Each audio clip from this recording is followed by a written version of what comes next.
Christian Chedru, votre mission en tant que président de cette association iséroise, c'est de lutter contre la pauvreté et la précarité au quotidien. Exactement. Alors, avec 170 bénévoles et 5 salariés, notre vocation, c'est la lutte contre la précarité et la lutte contre le gaspillage alimentaire. Pour imager, 2017, 2000 tonnes de produits alimentaires qui ont été distribués auprès de nos 90 associations partenaires.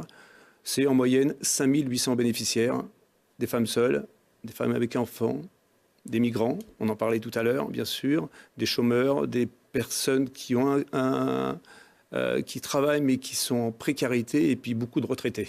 Vous évoquez le gaspillage alimentaire. C'est vrai qu'en France, les chiffres sont hallucinants. C'est partout d'ailleurs, j'imagine pareil dans le monde. 10 millions de tonnes, je crois, par an, 16 milliards d'euros, 18 milliards de repas. Ça permettrait de nourrir 10 à 15 millions de personnes supplémentaires. Tout ça est jeté sur différentes étapes de la production de la chaîne alimentaire. Alors nous c'est justement notre vocation, c'est d'éviter justement ce gaspillage et de trouver et innover sur des dispositifs. Sur les images, vous voyez qu'on a une cuisine qui s'appelle 3 étoiles solidaires. C'est un dispositif que nous avons mis en place en octobre 2015. À ce jour, 70 tonnes de viande ont été sauvées. Des viandes qui étaient mises au rebut, jetées, pour des raisons surtout de date limite de consommation très courte. Le fait d'avoir fait ce dispositif, déjà répond à un besoin pour des bénéficiaires. Je ne sais pas cuisiner, je n'ai pas les moyens de m'acheter ce type de viande, et puis je n'ai pas le matériel pour cuire. Donc on vient avec ces types de produits, on accompagne aussi bien pour des viandes que pour des légumes. Et ce dispositif répond aujourd'hui au plan hivernal. On a un plan hivernal qui est porté par la DDCS, la Direction départementale de la cohésion sociale, et on accompagne des associations et aujourd'hui on produit pratiquement 300 repas pour des personnes qui sont en difficulté.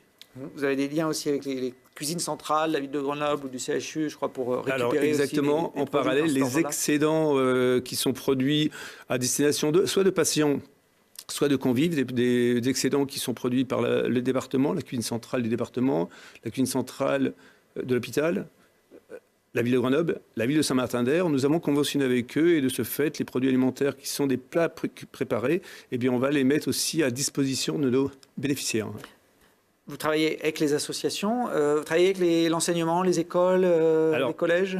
Alors, autre orientation que nous avons, c'est, on va dire, globalement, la santé publique. Santé publique, on est en train de mettre en place un dispositif qui rebondit sur le plan pauvreté porté par Macron. Et il y a une ligne qui nous intéresse bien, c'est les petits déjeuners. À l'école, le matin. Ouais. Exactement. Nous avons créé un atelier confiture.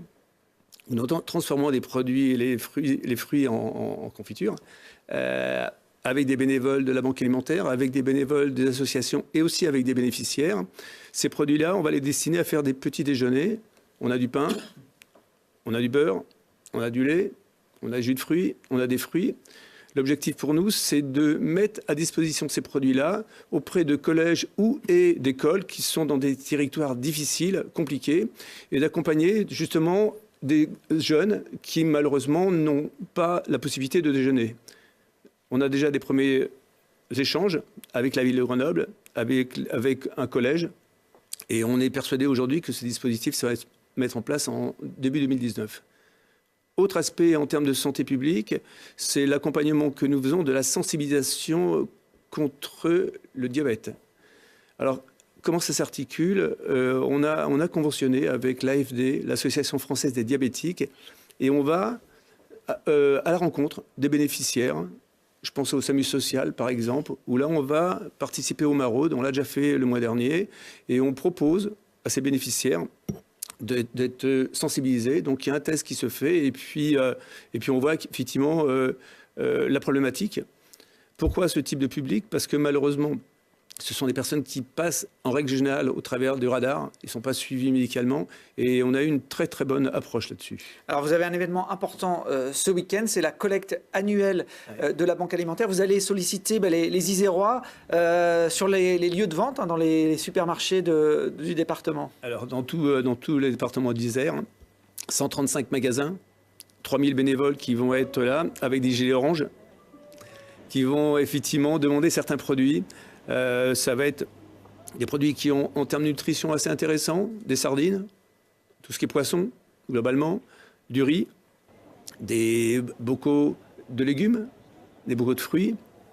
Et l'objectif, c'est qu'on puisse avoir 210 tonnes de produits alimentaires, ce qui représente pratiquement 400 000 repas. L'objectif, c'est qu'on puisse effectivement avoir ces produits qu'on va pouvoir distribuer au fur et à mesure de notre année. Donc ça se passera sur beaucoup de points de vente à Grenoble et dans la région. Les gilets jaunes, c'est sur les ronds-points, et donc les gilets oranges, ce samedi, c'est à l'intérieur des supermarchés. On peut le formuler comme ça, et c'est à partir de vendredi, donc ce vendredi, samedi, et certains magasins le dimanche. Très bien. Eh bien, merci.